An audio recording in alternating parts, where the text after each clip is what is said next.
collecting, preserving, and sharing the history of DeKalb County. Thank you to the members who are here today. A lot of you are. Your membership is very important to us. If you are not a member, please consider joining. We're a great growing organization. And before I dive in, I want to take a moment to thank our staff. I was at a conference earlier this week where I was reminded of how in a small nonprofit, everyone has other duties as assigned, and they are in these great big quotation marks. And we all definitely, to pull this event together, had other duties as assigned. So I want to thank Marissa Howard, Jennifer Bloomquist, Mallory Donaldson, and Rebecca Salem. And we are so grateful to Tiffany Parks for creating another amazing program. Our board has benefited greatly from her creativity, her passion, and her time. Thank you so much, Tiffany.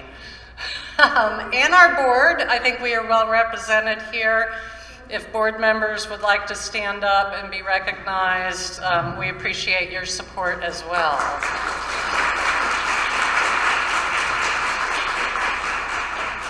We also have a really special thank you to our signature presenter this year, the Decatur Tourism Bureau at the Decatur Welcome Center. Thank you so much. We were blessed to have 3 Guardian level sponsorships, Coke United, or as you might know it around here, Coca-Cola, also Discover DeKalb and Friendship Baptist Church. And then a heartfelt thank you to our historian sponsors, who this year included Agnes Scott College, Compassionate Atlanta, the City of Decatur, Deborah DeBerry, Clerk of Superior Court with DeKalb County, Decatur Downtown Development Authority, Emory Alliance Credit Union, Steel Program Managers, and Judge and Mrs. Ronald B. Ramsey, Sr.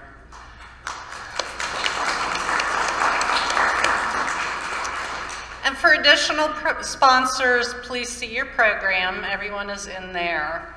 I also want to draw your attention to the booklet on your table.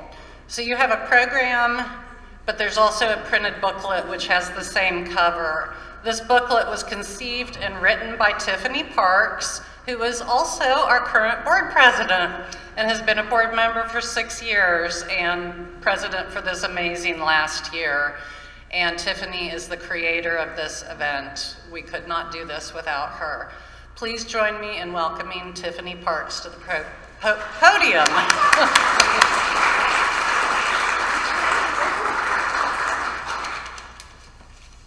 Guys, can you believe it's been like 2 years since the last time we met face to face? So hopefully this virus is over, almost on its way out, I hope. Okay, so my name is Tiffany Parks, and this year's president and board member of the DeKalb History Center, and we want to thank you guys so much for attending our 14th annual Black History Month celebration. This year's theme, as you can see, is soul food in DeKalb. So, just the mention of soul food makes people happy and hungry. That's the thing. Food makes people happy and hungry, okay? But we want you to learn about soul food in general, and we want you to learn something about the soul food history of DeKalb County. So we've worked hard to educate you and to entertain. So we want to educate you guys and entertain you too, okay? Because that's the best way to learn, right? So I want to thank all the people who made this program possible. Thank you to all of the sponsors and all of the board members, executive board members who gave and went out of their way to solicit donors. Okay, thank you guys so much. And thank you, Melissa and your team, for your leadership and a vision to bring diverse programs to DeKalb County. And when Melissa said everybody does like everything, you guys should see. I mean, they set up this room like within minutes. I mean, it was just like amazing. So they do a lot. They do a ton. At this time, We will watch a brief introduction from Adrian Miller. He's a soul food scholar, he's a culinary historian, and he's the James Beard Award winner. And he is the author of Soul Food, the surprising story of an American cuisine, one plate at a time. So please, I wonder, can he hear us? Give a big hand to Adrian Miller. Can he hear us?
Well, thank you. So good to be with you all to talk about soul food. So what I'm going to do for about 5 minutes or so is just talk about the history of soul food and give some context, and then we'll move on to the other presenters. So I'm going to share my screen right now. And thank you for this opportunity to the DeKalb History Center for this opportunity to be presenting. All right, I'm going to try to make you hungry, so hopefully that will be accomplished. But I'm Adrian Miller, the soul food scholar. My tagline is dropping knowledge like hot biscuits. I'm certainly going to do that in the next few moments. And here's how you can reach me on social media. Soul food scholar is pretty much the way you can do it. And feel free to do social media on this presentation. Soul food scholar, again, is how you can track me down. Unless you have something negative to say, then just hold on to that. There's really no reason to post. Just very quickly want to tell you about my the different books that I have written. So my first book is Soul Food, the surprising story of an American cuisine, one plate at a time, which is going to be the basis for this presentation. That won the James Beard Award for Outstanding Scholarship and Reverence in 2014. And then my second book is The President's Kitchen Cabinet, the story of the African Americans who have fed our first families from the Washingtons to the Obamas. That was a finalist for the NAACP Image Award and also the Colorado Book Award for History. And then my latest book is Black Smoke, African Americans and the United States of Barbecue. That came out last April. But today we're going to talk about soul food. So one thing I often get asked is, where does this term soul food come from? And a lot of people think, well, it was coined in the 1960s because there was such strong expressions of Black identity, Black power, Black is beautiful. But the earliest joining of the words soul and food that I could find in the English language actually goes back to Shakespeare. So in Shakespeare's first play, The Two Gentlemen of Verona, there's a scene where two women, Julia and Lucetta, are talking about this really sexy guy named Proteus. And Proteus walks by in the scene, and Julia says to Lucetta, "Oh, knowest thou not that his looks are my soul's food? Pity the death that I pined in by longing for that food so long a time." So a couple takeaways. One is, even in the late 16th century, not unusual for two girlfriends to get together and describe a guy as yummy. But the other takeaway is Shakespeare's playing off the tangible and the intangible. And this gets to the heart of the soul concept. It's the idea that African Americans, because of centuries of oppression, What we do is going to be an elemental expression of humanity, and however we do it. But in the English language, soul food had a religious connotation for about 4 centuries before it becomes to have the association we think of today. So it meant doing anything to edify your spiritual life. So listening to a sermon, reading scripture, singing hymns. But then fast forward to the late 40s, early 1950s, you have a bunch of jazz musicians, African Americans, who are miffed that the white jazz musicians are the ones who are making the most money, they're getting the most publicity, and it seems like they are the ones that started this musical genre. So, a cadre of these artists, Ray Charles and others, decided to take this music back to a place where they thought that white musicians could not mimic the sound. And here you got Ray Charles on the left, and then you've got really the equation that sums it up. Ray Charles, genius, plus soul equals jazz. So this is the sound of the black church in the rural South. So in the late 1940s, early 1950s, there's a jazz sound that emerges that is really gospel tinged. And so the jazz artists call playing that music soul or funky. And so soul is the one that caught on in culture because it was soul music, soul brothers, soul sisters, and later soul food. So we could have been calling this funky food, but that's not very appetizing. That's not the one that caught on. So let me back up for just a quick second. So what does happen in the 1960s is you've got this soul concept that's popular in African-American subculture, and it's being applied to all aspects of the culture. And in the 1960s, you have Black power advocates who were trying to figure out, and Black consciousness advocates who were trying to figure out, how do we connect Black people from all over the country who are experiencing racism in different ways? Because what was happening in the rural South and the American South was certainly resonating across the country, but what Black people were experiencing in urban centers outside of the South was oppression, but in a different way. So they often turn to culture, and food is a very strong connector. And so one of the people who was involved in this movement leaked a manifesto to the New York Times, and the author wrote that, hey, white people can't understand things like greens, cornbread, beans, and the nitty gritty, all of this stuff. Now this was news to white Southerners because they had been eating the same food for a couple of centuries. But in the 60s, soul becomes Black and Southern becomes white. And even though all of this cooking was called Southern cooking, regardless of who made it and where they made it in the South, we get those concepts emerging. And so one of the most vibrant discussions today is this idea of culinary justice.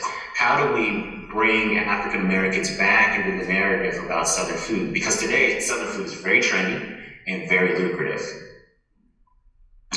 Now, if you're going to talk about African American culture, the source is West Africa. I'm defining West Africa as the band of countries on the western coast, going from Senegal in the north all the way to Angola in the south, a little bit south of this map drawn here. In West Africa, the typical meal is some savory soup, stew, or sauce that is served on top of or alongside some kind of starch.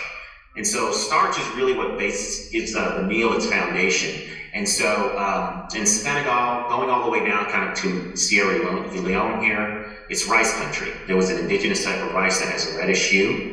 So a lot of rice-based dishes. Then in the middle of the region, it's more about pulses. So things like black-eyed peas and also cereals, so sorghum and millet.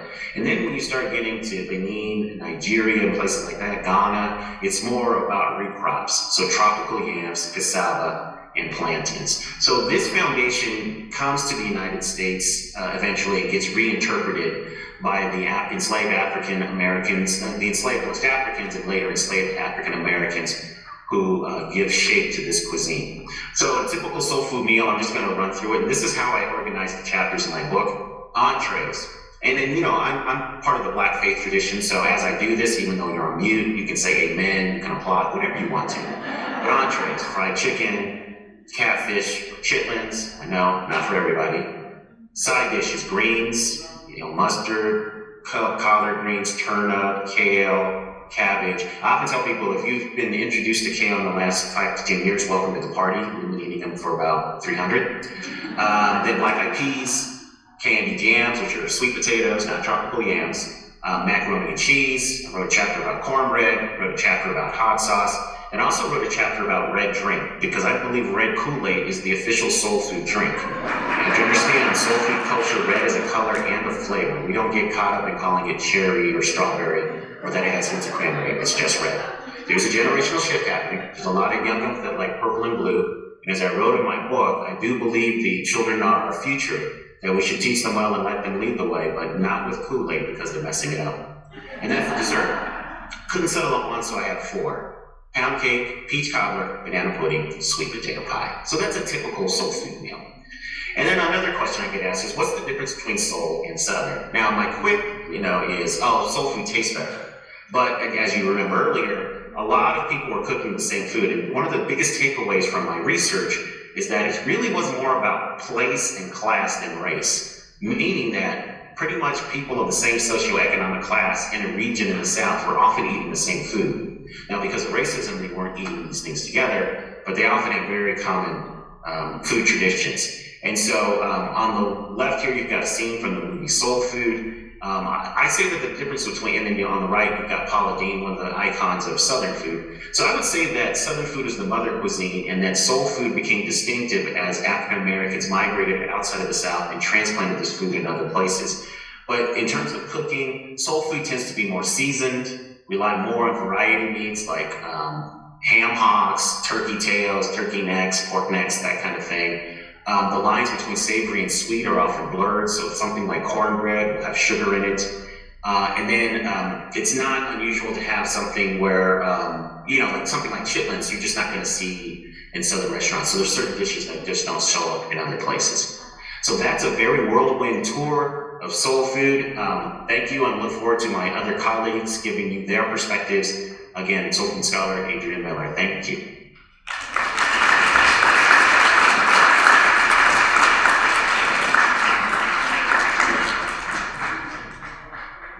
That was awesome, wasn't it? Oh, wait, yeah. Okay. Thanks, Adrian. I have to thank him later on. Okay, so at this time, everybody, wasn't that interesting, guys? Yeah. And so at this time, I will introduce the program moderator, Miss Ladoris Bias-Davis. Miss Davis is an educator and storyteller who has provided interactive storytelling programs and workshops for domestic and international audiences. Please read the rest of her bio in the program. Please help me welcome Miss Davis.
These chairs and polish these floors, all for you.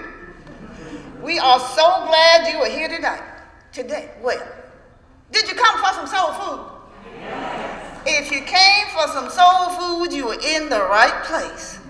Right here at Davis Heart and Soul Food Restaurant. It says so right out there on the sign. That's how I know. And if we didn't put the phone number out there, I'm gonna give it to you right now. Y'all may want to write this down. 555 Soul Food. Put it in your phone. And I know you found the way because you're here, but in case you need to write down the address, it's 1 DeKalb History Center Parkway, and we in the promenade. All right, we gotta move on. We got a lot to do today.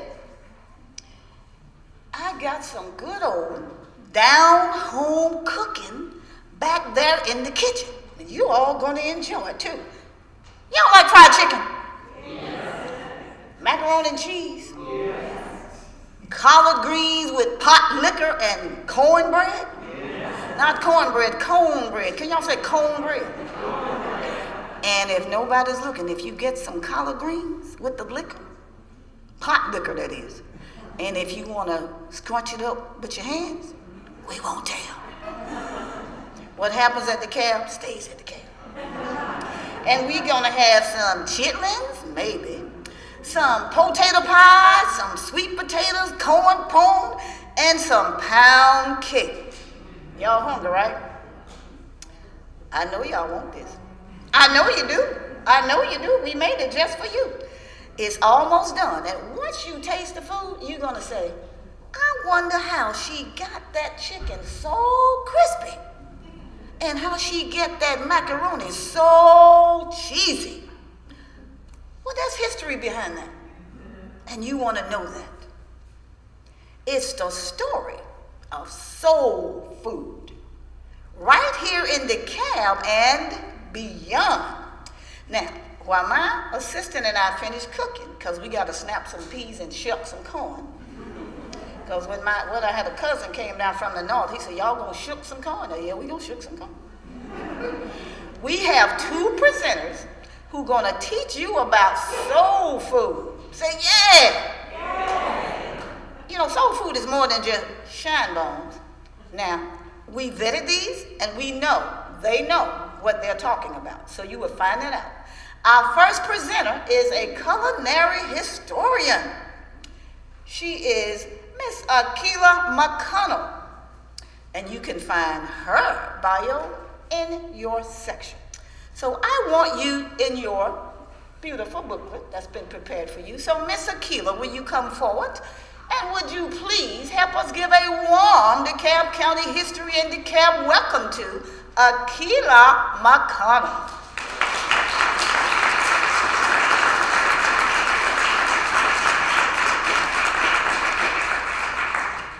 Recordings. I might want Marissa. Do you mind coming up and...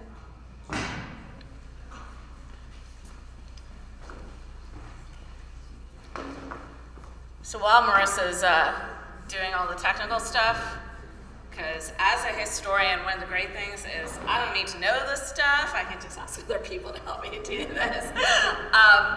I will stand this way. Hello, everybody. My name is Akila McConnell, and I am the owner of Unexpected Atlanta and Unexpected Virtual Tours, and I am a culinary historian. I'm also the author of A Culinary History of Atlanta, which was the finalist for the Georgia Author of the Year in History in 2020, which is a really interesting way to start off a pandemic, I can tell you. So I love food. Y'all, who loves food? I mean, come on. Yeah, good. And I want to know, who did the cooking in your house? Raise your hand if it was your grandmother who did the cooking in your house. Okay, I see some hands here. Who did the grandfathers? Grandfathers? I got a couple of grandfathers. How about moms? Oh, lots of moms. How about aunts? How about dads? Got a couple, uncles? So, I saw mostly women raised. Hands for grandmothers, hands for aunts, hands for moms. My passion for food very much comes from my grandmother. You know, my grandmother was not, by today's standards, a successful woman. She was a housewife her entire life. She, never had a job, never had a bank account, never voted. But in addition to being one of the kindest and most generous people I know, she was a phenomenal cook, to the point that everybody wanted to get her cooking. And my question for you is, why don't we think of cooks as successful people? Why is it an insult to say a woman's place is in the kitchen? Why is that? And that's not just the story of today, by the way. That's a story for over 200 years. Throughout Atlanta's history, there have been hundreds of books written about Atlanta. but mine was the very first written about its culinary history. And I'll give you a quick example of that. One of the main themes in my book was really about the story of marginalization. Oh, there's some music going right now. Wait for the music to stop. All right, there we go, good. So a big part of my book and me as a historian was really questioning everything that had been written about Atlanta beforehand. And I'll give you a good example of this. So Franklin Garrett is considered Atlanta's official historian. If y'all know anything about Atlanta history, you have probably read some of Franklin Garrett's books. He's written like 8,000 pages on Atlanta history. Oh, wait, hold on. So let me stop for a second. You're going to hear me saying the word Atlanta, and you're thinking, wait a second, isn't that Fulton County? This time period I'm talking about here, this was DeKalb County, because DeKalb County was established in 1822, and the original starting point of Atlanta was in Terminus, which was in DeKalb County. Fulton County wasn't formed until 1853, so all this part that I'm talking about, this early part, all this happened in DeKalb County. So going back to early Atlanta, early DeKalb County, if you ask Franklin Garrett what was Atlanta's first restaurant, he will tell you that it was a restaurant by Tony Maquino, which was a Frenchman, and he opened up this little shop basically selling three things: ham, eggs, and oysters. Yeah, interesting restaurant, right? I don't know if that's soul food.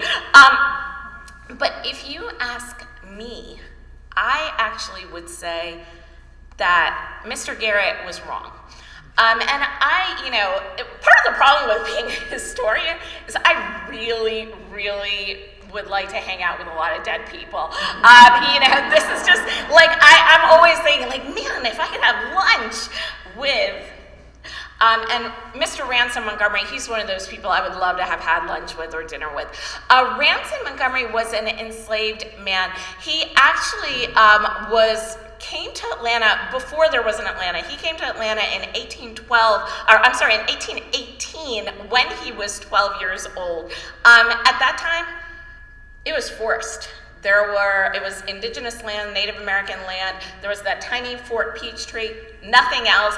And in 1845, Ransom Montgomery, he is rowing a raft. He is a black enslaved man rowing a raft, doing his work, and he looks up. He's on the Chattahoochee River. He looks up, and the bridge, the railroad bridge, is on fire. There is no car. So he can't hop in his car, head back to Atlanta, which is a village at the time, 100 people living in Atlanta at the time. He can't hop in his car. The gatekeeper has decided to go into the village for a little drink, and so there's no gatekeeper.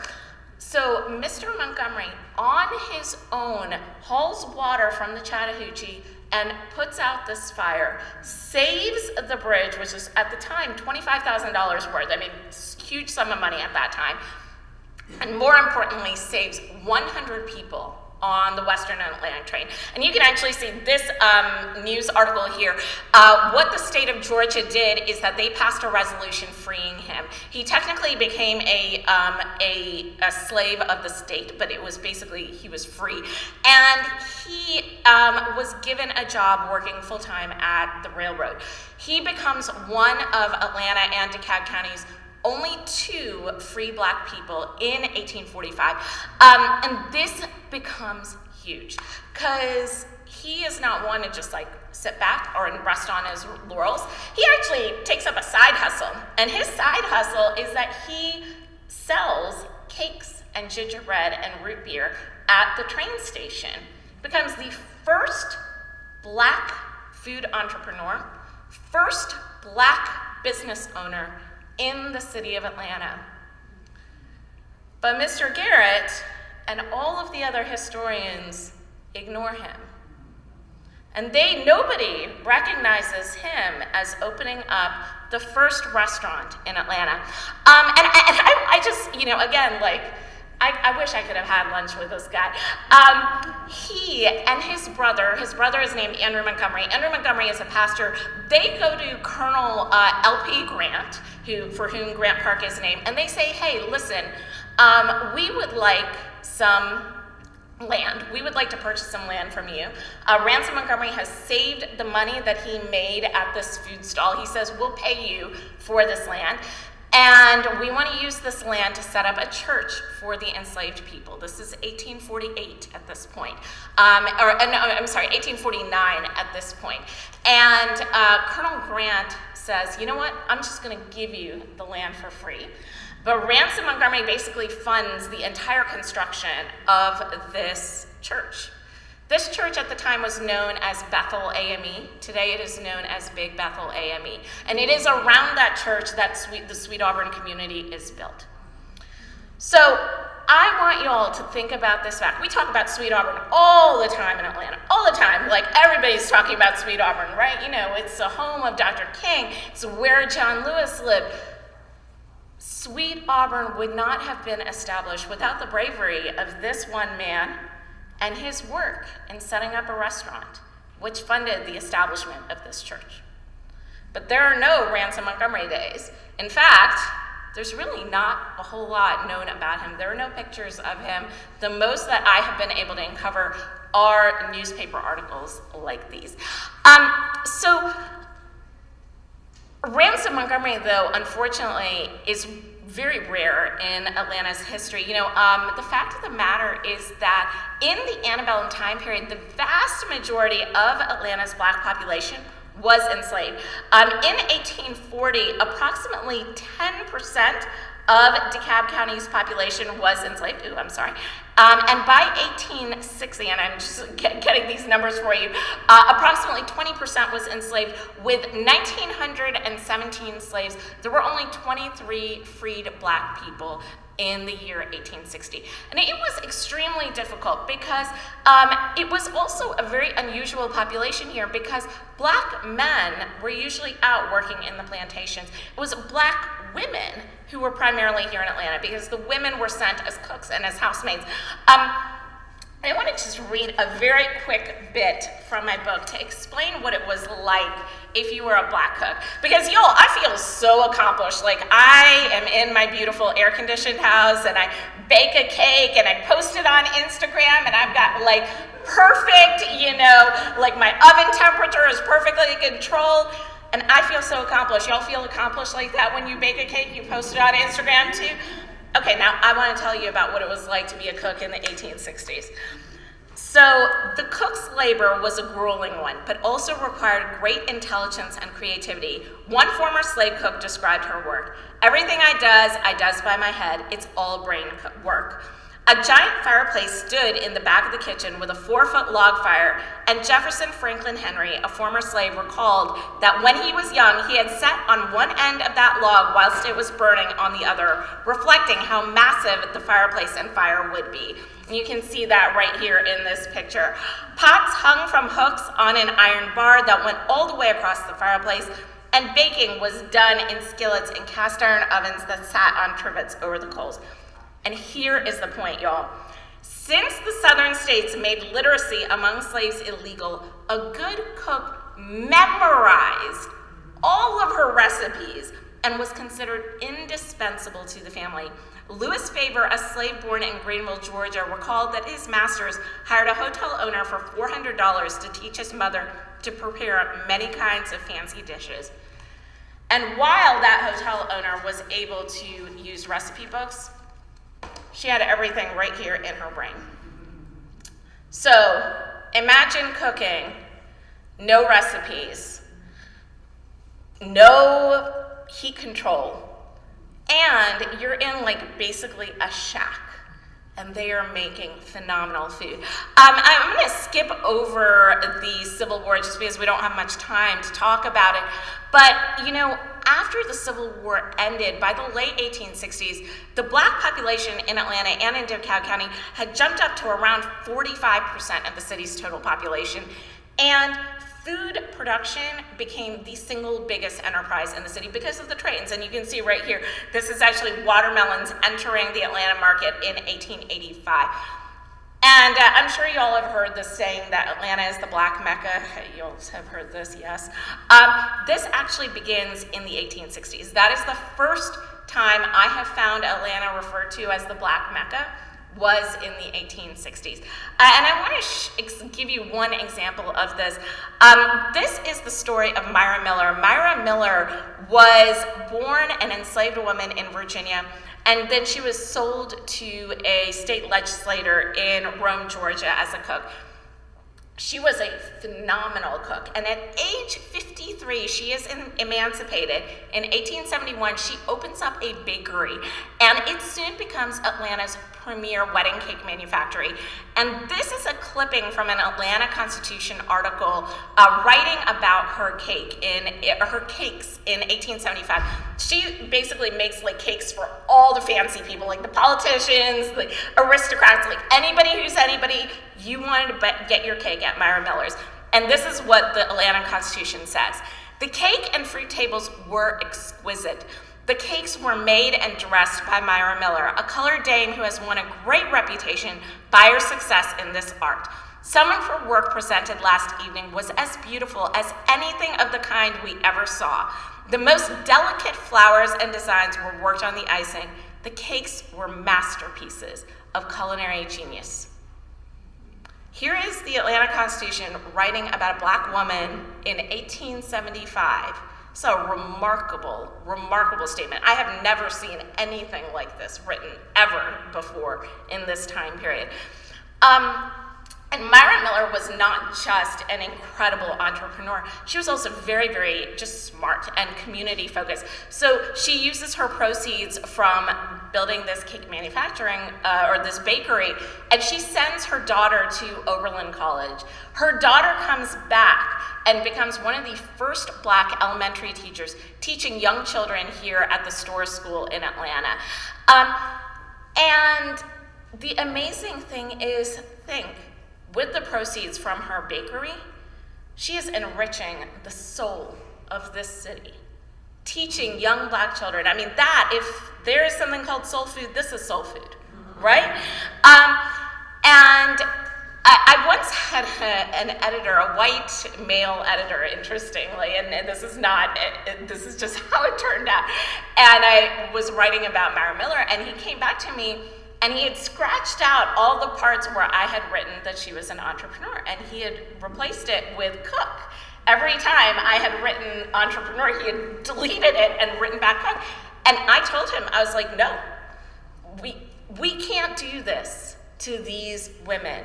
They were more than cooks. They were smart, and they were savvy, and they were building businesses. And these were the businesses that built Atlanta. And here in Decatur, actually, I mean, again, y'all have heard about Auburn Avenue. Here in Decatur, Atlanta Avenue was where Black businesses flourished. And this is actually a picture of Tom Steele, his wife Ethel, and his son Winifred. And this is in the 1930s. This is like a cafe that they built.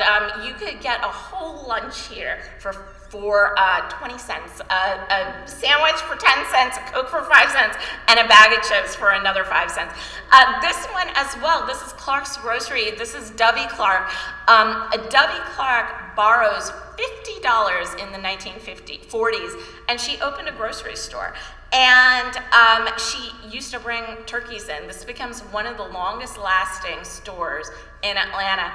And her mother-in-law had actually been an entrepreneur too, opening a cafe known as Miss Molly's, which sold soul food back in the 1930s. And you know, again, we talk so much about the civil rights movement in the city, but we fail to recognize the importance of food entrepreneurs. You know, civil rights movement, everybody thinks, oh, wow, like Dr. King, John Lewis, Rosa Parks, they're all marching out in the streets. Yo, they had no money. I mean, they had no money. Where were they meeting? What were they eating? Who was funding these marches? It was restaurateurs like B.B. Beeman, who you see right here, as well as And B.B. Beeman's restaurant, I should mention, that was actually where the Atlanta Student Organization, which led to the Rich's Lunch Counter Sit-In, that is where they used to meet. Evelyn Jones Frazier, again, an incredible female entrepreneur. This is where SNCC, John Lewis's organization, used to meet. Lucy Jackson at Busy Bee Cafe, where Dr. King used to meet, and you still can go to Busy Bees today, as well as, of course, James and Robert Paschal and the Paschal brothers, where Dr. King used to meet, the civil rights movement used to meet. I mean, that is considered the unofficial headquarters of the civil rights movement. Paschal brothers, they always say they were called to do this. But here is something I always think is very unique about Atlanta. You know, when I think about why Atlanta's culinary history matters, why we, particularly as a city, why our story matters so much, is because when you hear these stories of going all the way to Ransom Montgomery, to Myra Miller, to the Paschal brothers, to Evelyn Jones Frazier, what I realize is that these food entrepreneurs have always given. Yes, they make food, they make incredible food, but they give back to their community. They contribute to the soul of our city. And that is the best type of soul food, in my opinion. So thank you all so much. I am very happy to answer any questions that you all might have.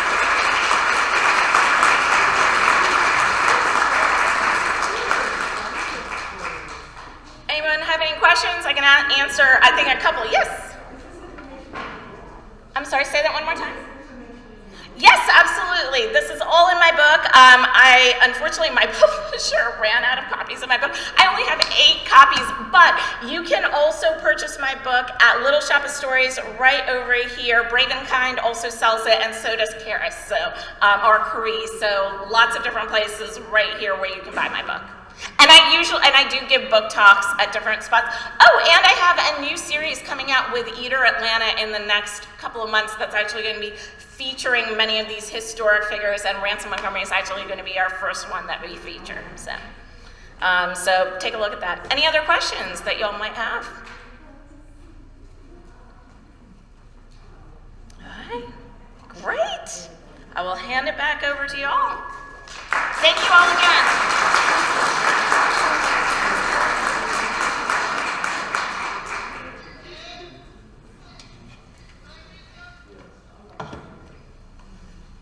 Was that a call to arms? Thank you, Akila McConnell. Give her another hand.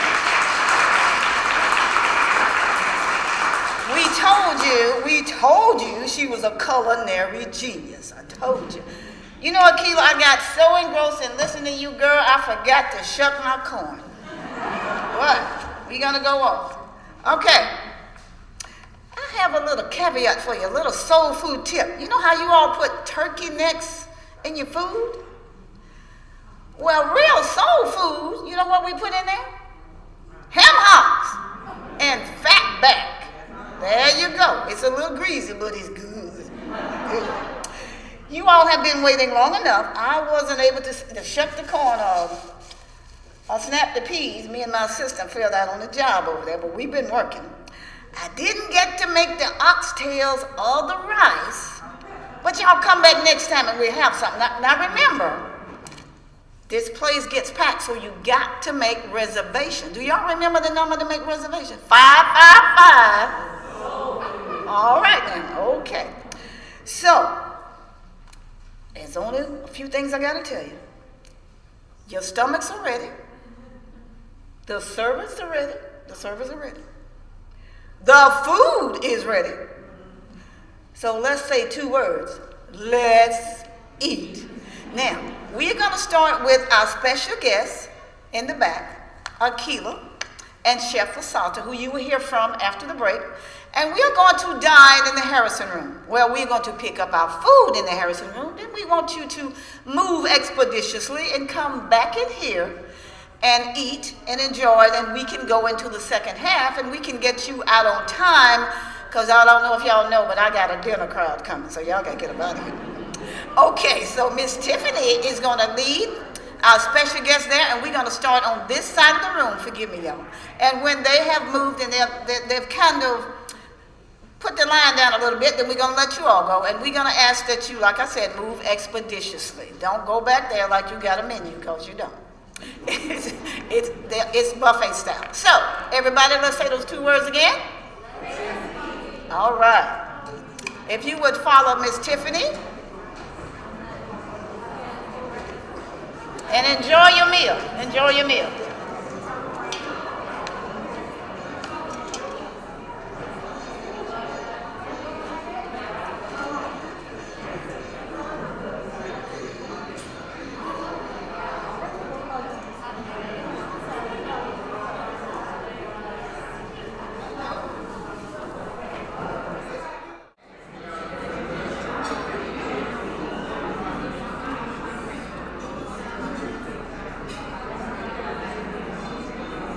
Hello, hello, hello. Can you hear me now? All right. Good afternoon, everybody. Are you enjoying your soul food? All right. And if you need a reservation, you're going to call 555. All right. Y'all know that's not a real number, right? So, thank you for being here today. And for the second half, we beg your indulgence as well as your silence. As we, ladies and gentlemen, we are getting ready to listen to our last presenter. She will present to you and she'll have an opportunity to entertain 2 questions. Then we're going to get ready to go home. At least you get to go home. I still have not shucked that corn. So, right now, let's bring on Chef Asata. Help me give her a warm welcome.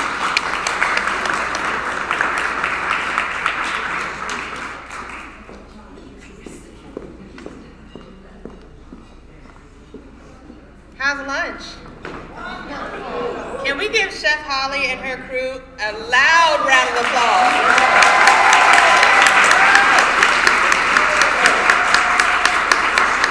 We need to make sure they can hear us because they're still busy working in there.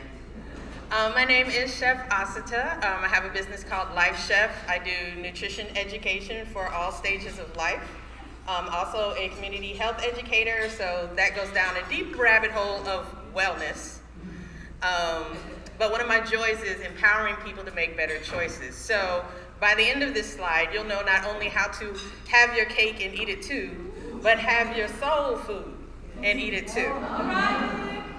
I am a daughter of Georgia, the great state of Georgia, so I would be remiss to not recognize soul food for the national treasure that it is.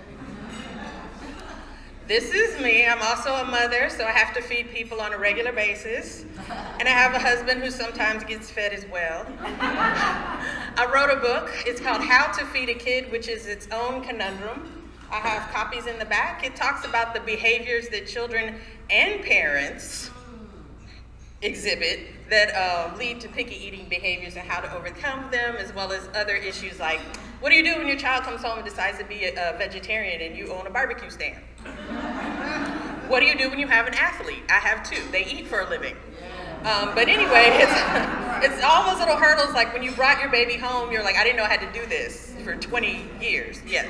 So this book addresses that, but we're not going into that today. Today we're talking about what is soul food. And I am going to piggyback on some of the things that Adrian Miller started.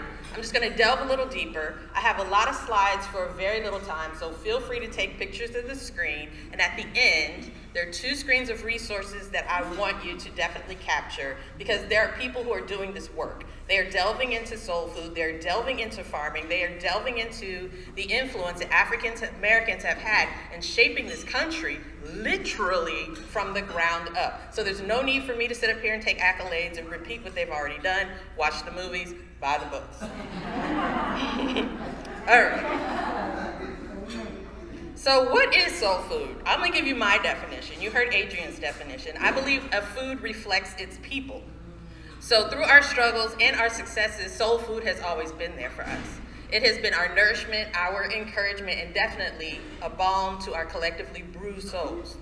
It is comfort food made by loving hands. I don't care how late the day is, how long the week was. Grandmama was in the kitchen with those greens, if it was crack of dawn, and they would be done by the time preacher preaches third sermon. So that's just how you time that. Before she got on her Sunday clothes, she had them greens in a pot. And when are the greens done? After preacher preaches third sermon. Third sermon, not second. Because you know that third one, right when you got hungry and had one foot out the door, he caught the Holy Ghost. And we had to sit through another one. And you sitting there sucking on that one peppermint trying to just get through it. This is food that comes from our souls and it speaks to our souls. And as we discussed on WABE a couple days ago, soul food is not exclusively an African American treasure. We're the ones that named it. Whatever your culinary culture is, you have your soul foods. And I want to ask, since we're eating, what does soul food mean to you? Because I think we need to get present to the reality of it, not this ideal as it sits in someone's restaurant. When I say soul food, what do you think? Shout it out. Love. Oh, I like that. Family. Cooking from the soul. Feeling. Collards. I was wondering if any food was going to come up in that. Mac and cheese. Chitlins. Red beans or black beans? Black beans and rice. Pound cake. Red velvet. Potato salad. No raisins.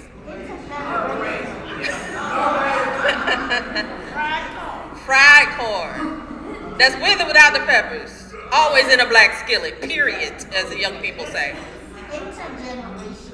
Biscuits, intergenerational. I love that. I love that a lot of what we said had nothing to do with food, but had to do with family and love and generations. Because that is what is at the root of soul food. It just happens to look like fried chicken and fried corn and biscuits and gravy. It just looks like it. It manifests on a plate. And as a chef, that is my love language. If I like you, I'll feed you. If I don't, I won't. If I love you, I feed you more often. I'll bring it to your house if you're not feeling well, because I think food will fix it all. Okay? So soul food comes from that seat. When you think of the soul food that you did mention, what associations, what memories pop up? When you said chitlins, that's highly specific. When you said chitlins, you had somebody in mind. What was that?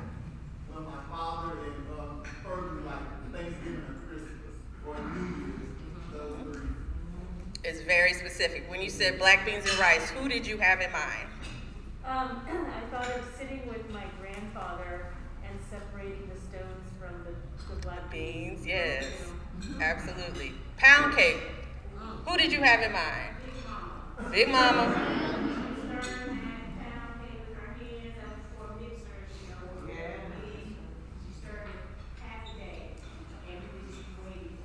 Ooh, the anticipation, because you can smell it. Oh, yes. Red velvet cake.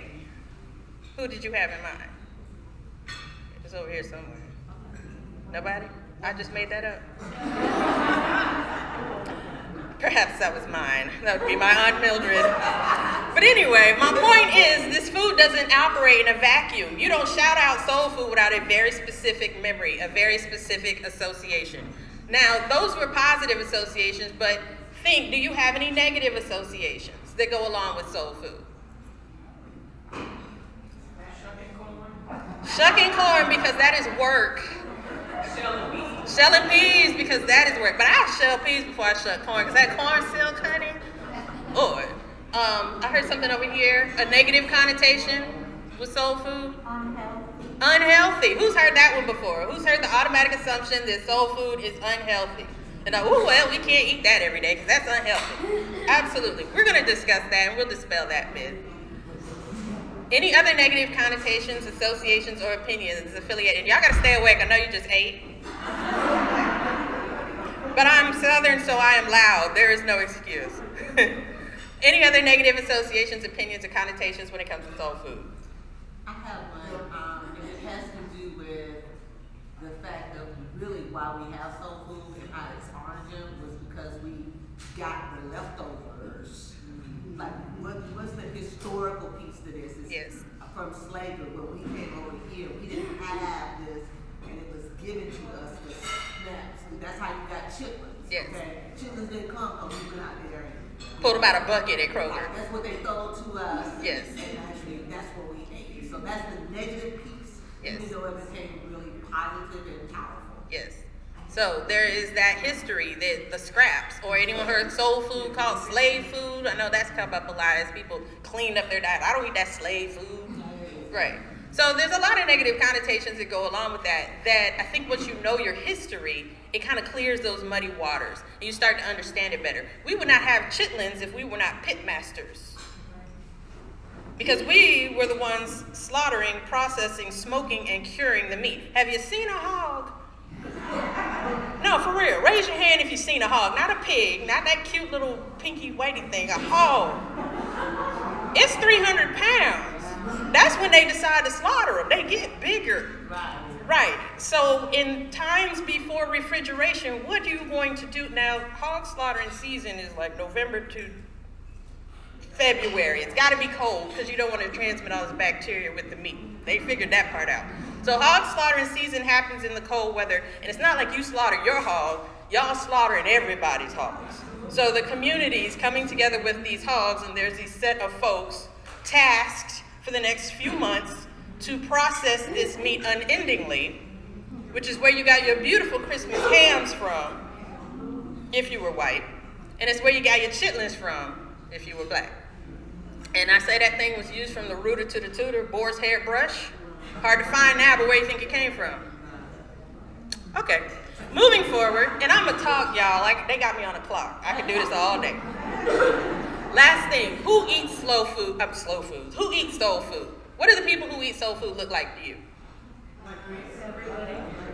Like us? They look like everybody. Where do they live? One would think, yeah. Until the Great Migration, both north and west, and soul food went wherever the folks went. So now soul food's everywhere. It's around the world. How are these people who eat soul food connected to you? Well, they are me. They're my folks. So if we can sit down and break bread together over a plate of soul food, I might have to claim you as kin. This came up before, and this is a very simplistic map, but I want you to understand the region in red is where certain things originated, is that a word? And that is what traveled with us wherever we went. So when you roll through these spaces in blue and green, there are things that you're going to see that unite us as a people, and that is soul food.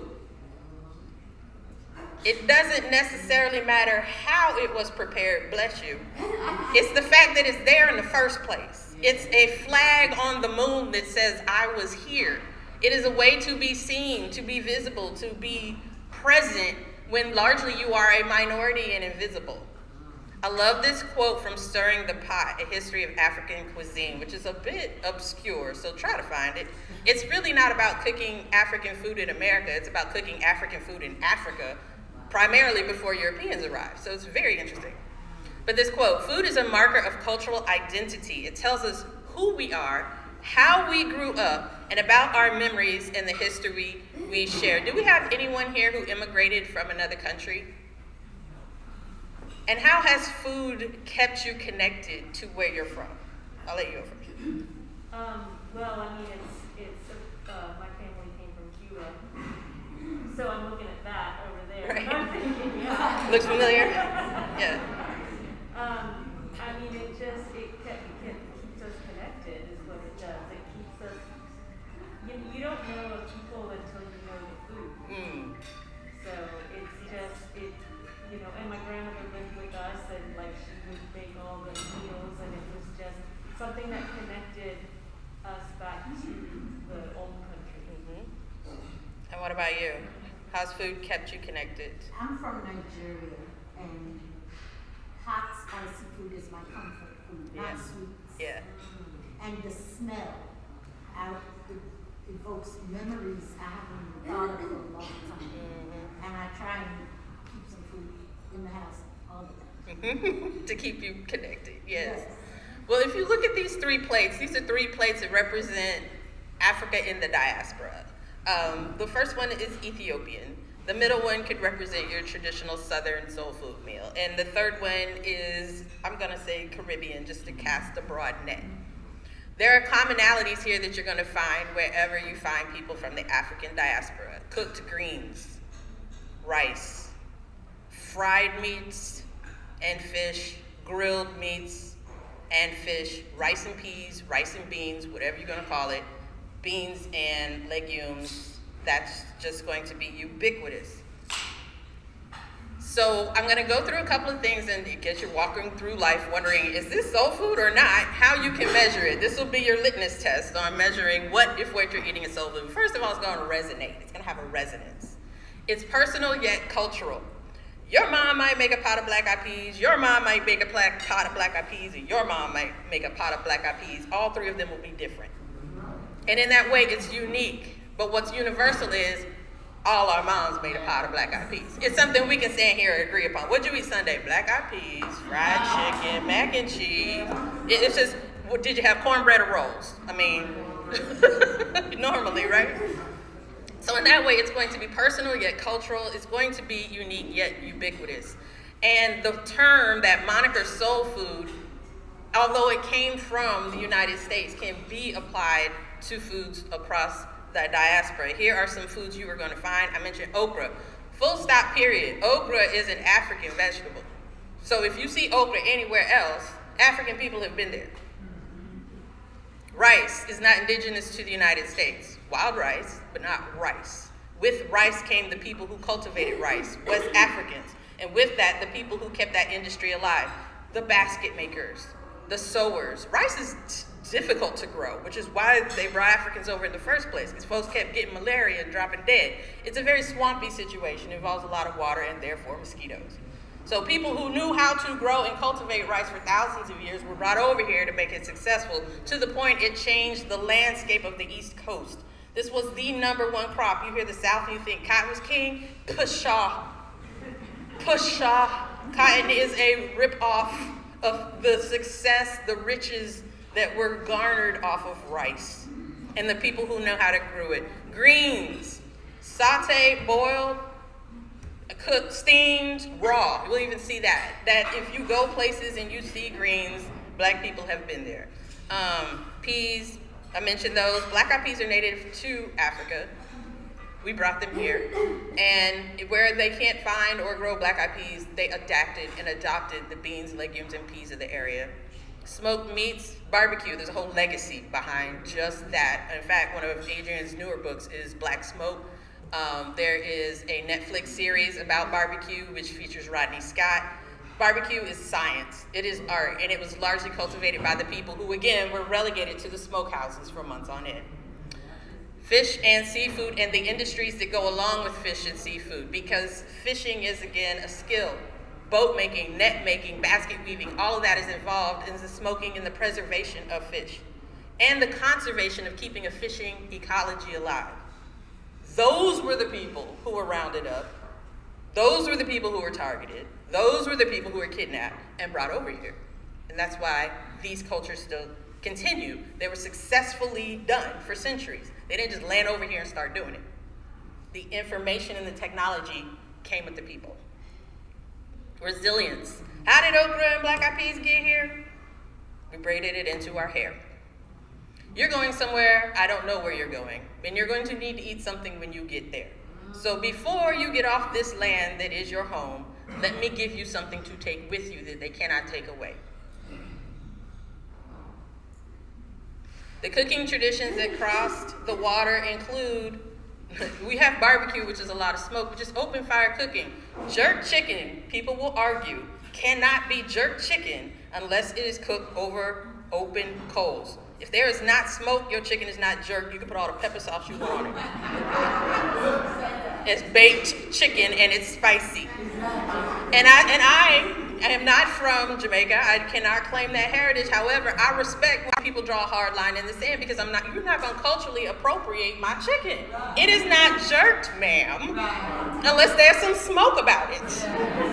Okay? You can season it all day long. But this is something along with those spices that was picked up again in West Africa. The ability to take nothing and turn it into something.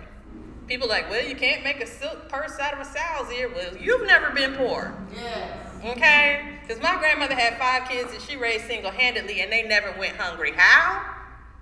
Because she's a genius. She knows how to make something out of nothing.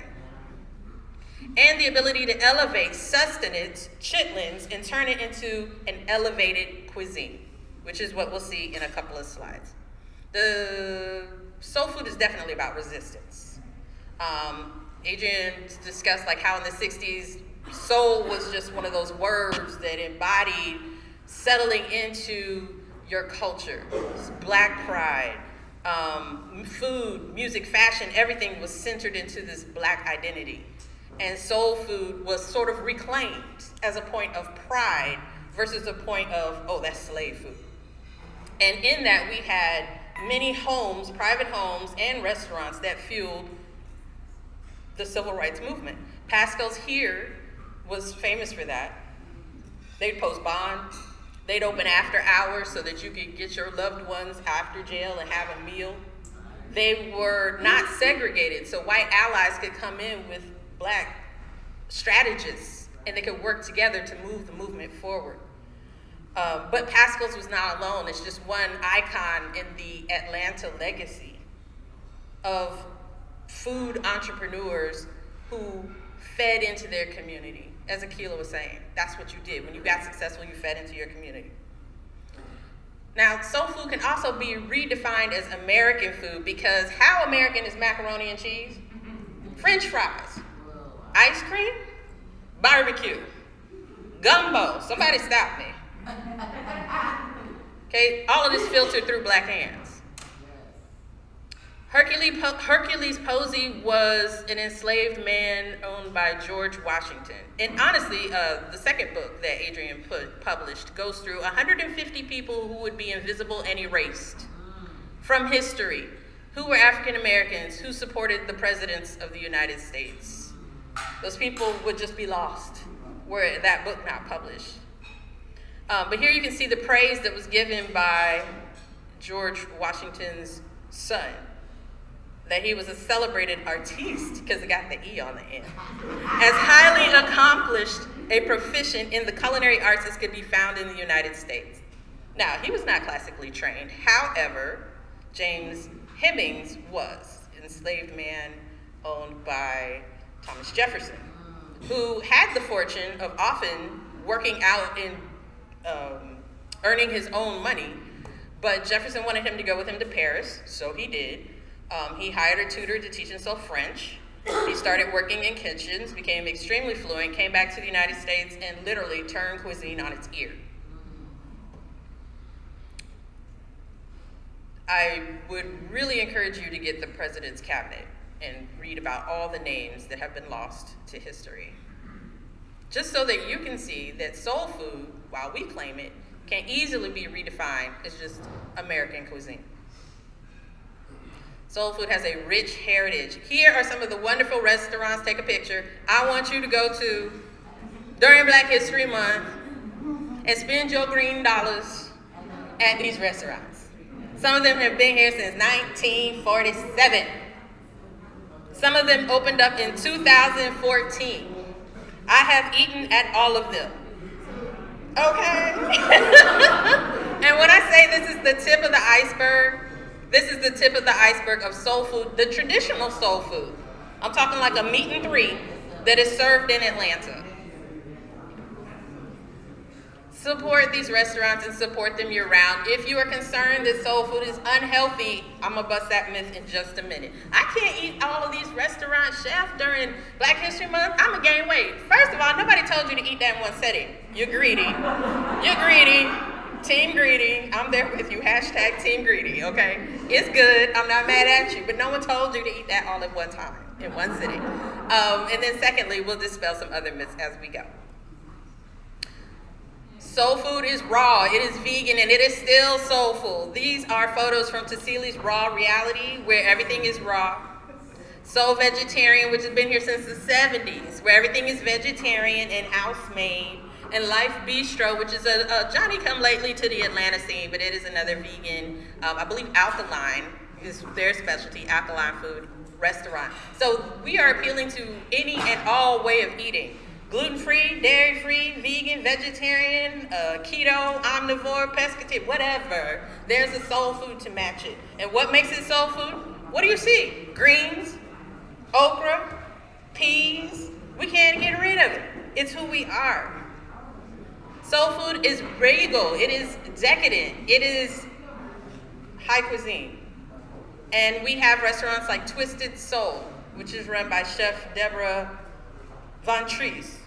Rock South, which is on Buford Highway, and Milk and Honey, which is disputably two different restaurants that don't get along with each other, but they both own the name, so they couldn't divide. So now there's Milk and Honey and the real Milk and Honey. I'm gonna let y'all work that out. Either way, when you walk in the food, it is elevated cuisine. It is the ingredients, it is the preparation, it's the knowledge of the chefs and the talent of the chefs that take this up to the next level. So if you are like, well, shrimp and grits is shrimp and grits, you are wrong. And I invite you to go in and see what elevated shrimp and grits is about. It's a different experience. Something about that fried catfish is gonna be very different from what you're used to. And brunch, forget about it. Soul food is righteous and it's right next door. So here in DeKalb County, they don't call themselves a soul food restaurant, but when you walk in and you smell it, you'll know it. And this is Spring Greens at Community Cafe off of Glenwood Avenue and Fayetteville Road. I know, right? You'd be like, girl, I've been by there 1,000 times and I ain't never seen that place. But you know where the mosque is, right? It's 2nd Avenue in Glenwood. It's right next door. So they have been serving what is one of Atlanta's oldest Muslim communities since they opened their doors, I think, in 1992. It is a mother and son operation, and there's not a can in the restaurant. That is soul food. Freshly prepared, seasoned to perfection, made to order, unless you order off the hot bar, which I do all the time because they're also slow. I'm just letting you know, call ahead. But they are slow because your food is being prepared to order. And it's being made with love. I have never had a bad meal there. If you're afraid that soul food is greasy and heavy, this should be your first stop because it is not. It is vegetable forward. There's no meat in the veggies. Everything is cooked in-house. They did not pay me to say that. Let's dispel some myths. So this is what I teach when we go out to the world, and I'm talking, what is a healthy plate? How do you build a healthy plate? A healthy plate is gonna be 50% vegetables, 25% carbohydrates, half of which should be whole grain, and 25% protein, lean protein. Not necessarily meat, it could be beans, it could be tofu, it could be peas, it could be fish, it could be nuts, it could be seeds. But the vegetables are the forefront. Half your plate needs to be vegetables. Really? Okay. So with that in mind, and all things we said about soul food, identify, and I want you to follow this challenge on Instagram, #EatWellExchangeChallenge, because it's dietitians from all over the world showing you their food that has not been whitewashed through United States nutrition matriculation, because that's just crazy, showing you their foods and how healthy these foods are. Look at that first plate. Half of the plate is vegetables. It's collard greens and sweet potatoes. Lean protein, whole grain, brown rice. Boom. Look at the next plate. Oxtail. Half of the plate is vegetables. You got your chamolia and your peas, and then you've got a grain behind that. Look at this one. Half the plate is still vegetables. There's vegetables in the picadillo even. And you got a side of avocado just to gild the lily. Look at the next plate. Once again, oxtails loaded with vegetables, plus beans for good measure, because you need fiber in your life, with a vegetable on the side and whole grain in the form of polenta. How is this not healthy? Nobody said you had to go in there and order fried chicken or the double thick pork chop every time. Again, team greedy. #greedy. Stop being greedy. You can make other choices. Look at this one, the ackee and saltfish. The only meat on the plate is the saltfish, and it's mixed in with the ackee. The whole plate is vegetables. Jerk chicken, which is grilled, not fried, with a whole plate that is also all plant-based. What is not healthy about that? This is how you lighten up your soul food. Okay, I'm gonna need an extra 5 minutes, okay? Just 3.5. I'll take it. To reduce the salt, fat, sugar content, consider using herbs and spices like smoked paprika. I can make a pot of collard greens, drop some smoked paprika, other spices in it, and you'll never miss the meat. You'll be like, is that smoked turkey? Was that ham hock? Was that this, that? No, it was smoked paprika. Use plant-based oils instead of like lard, butter, bacon. Use fresh and dried herbs and go heavy-handed. Do not be light-handed. Soul food is known for being seasoned, and seasoned does not mean salt. Okay, so you can pull way back on some of this salt, and you can go way in on seasoning. You can use salt-free blends. I listed a few, and then in your baked goods, you can add pureed fruits instead of the oils that typically go into things. Here's some cooking techniques that are going to help you out a lot. When I'm teaching cooking classes, caramelize your onions. Start with your onions. Do not put the garlic and the ginger or whatever yet. Just let the onions go. Give them a good 4 to 5 minutes. Get some color on those onions. You've got instant depth of flavor. It's the easiest thing you can do. Build a sofrito, which is going to be onions, peppers, garlic, cooked down basically until a paste. So you've got to take your time, turn the heat down, I don't know, fix a glass of wine, put on some Luther Vandross, come back and check on it. It's going to be ready. But that sofrito is your base of flavor, and it's all vegetables. Cook in stock or broth instead of water. Yes, we want whole grains, but whole grains taste like carpet. If you want them to taste better, season the liquid that you cook them in. Don't just cook them in stock, cook them in stock with herbs. Sear. When you sear, okay, you want to know how to not have dry chicken breast for the rest of your life? Sear it. It's a good 4 to 5 minute process. You can't do it in a nonstick pan. Flip it over, give it 2 more minutes. Put a lid on it or wrap foil or something and put it in the oven. It's going to make its own pan juice, and it's going to be so juicy you'll wonder why you ate that cardboard chicken for 20, 30, 40 years. Okay. Saute is just high heat cooking, very little heat, same as stir fry. Stew. We stew everything. We stew chicken, curry chicken, we stew lamb, we stew beef, goat, just name it. If you got all day, stew it. It's not added fat, and it's going to stay juicy, and it's going to take on the herbs and spices that you're cooking with. Grilling, obviously we talked about barbecue, that's its own session. Roasting and baking, the oven does the work. Okay, if you don't want to add salt, add acid. A squeeze of lemon juice, a squeeze of lime. It wakes up the flavor of your food. Fresh herbs at the end, throw in some basil, some cilantro. Wakes up the flavor of your food. Who's putting 1 bay leaf in their rice? What's that 1 bay leaf doing? Unless it came off the plant that was alive outside, because that's very much flavorful. You know, the malleable, bright green bay leaf. If your bay leaf looks like a dead leaf, you need like 3 or 4 of them in there, okay? Just things you learn. And heat, and I mean spicy heat, wakes up the flavor of the food, and that's something that also came with us from Africa. The hot peppers, the vinegar, and the hot pepper sauce, the combination of hot pepper and vinegar. All right, these are the 2 slides at the end. I made it. Whew. This is where you break out the camera. Okay, so I want you to take a picture of this. I want you to investigate all these people. Who has seen High on the Hog on Netflix? Gorgeous, gorgeous. Just do it this weekend. Just post up and watch it.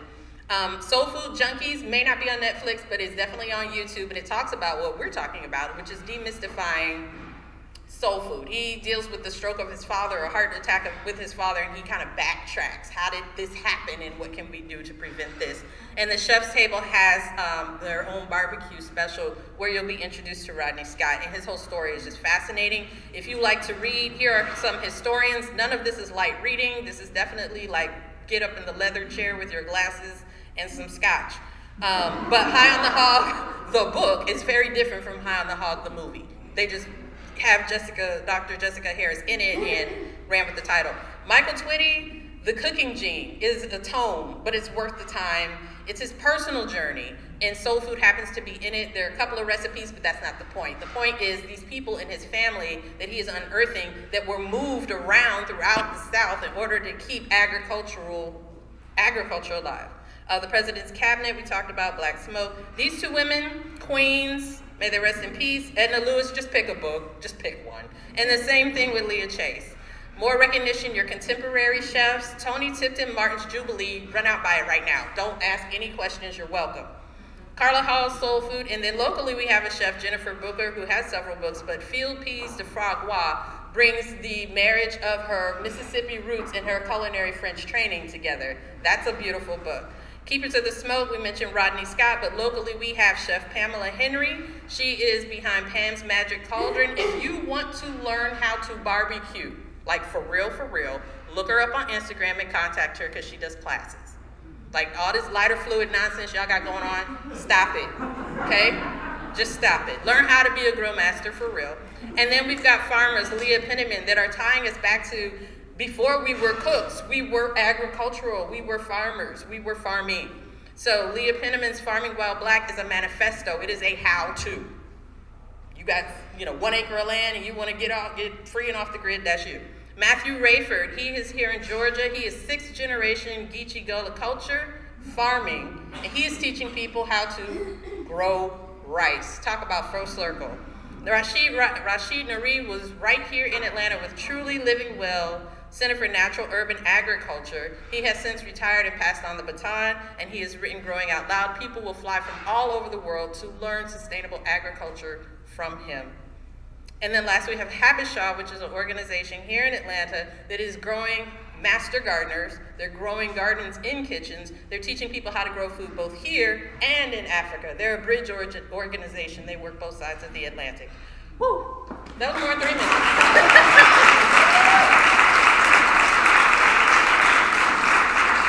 One question. We got time for one question. Otherwise, you have to meet me at the table. Go ahead. Well, my question was, on there you said it's like reduce salt and more stuff. You would cook with raw. So, like one of the myths, like how does that work in like theory, I guess? You said cooking raw instead of water.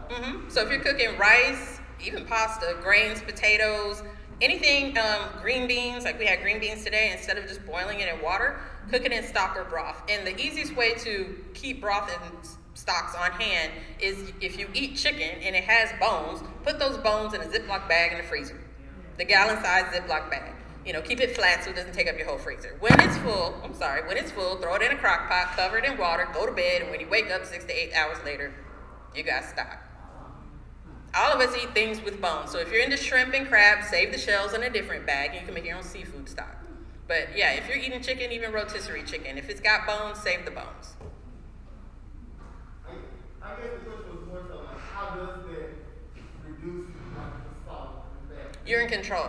Okay. So you know how much salt you put in your stock or broth as you finish it. Even if you do, I don't put any salt in mine because the bones, the chicken, whatever was already seasoned.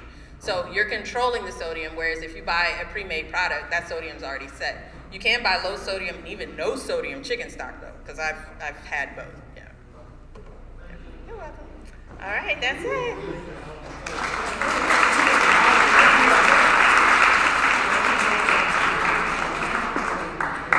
Okay, time, we just had a time. Thank you, Chef Asata. Did you all have a great time with the presenters?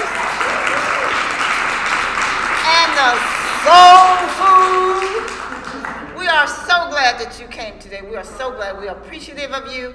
We want to thank the DeKalb History Center for hosting and all of the wonderful workers here at DeKalb. Miss Melissa Fohay is our executive director. She has a marvelous staff. Girls, raise your hands. They are so sweet and so talented.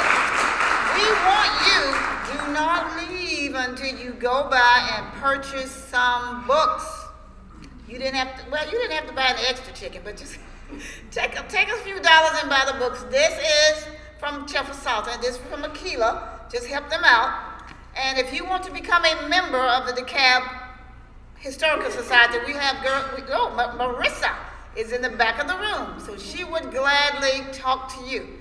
We want to thank all of the staff here and our board members.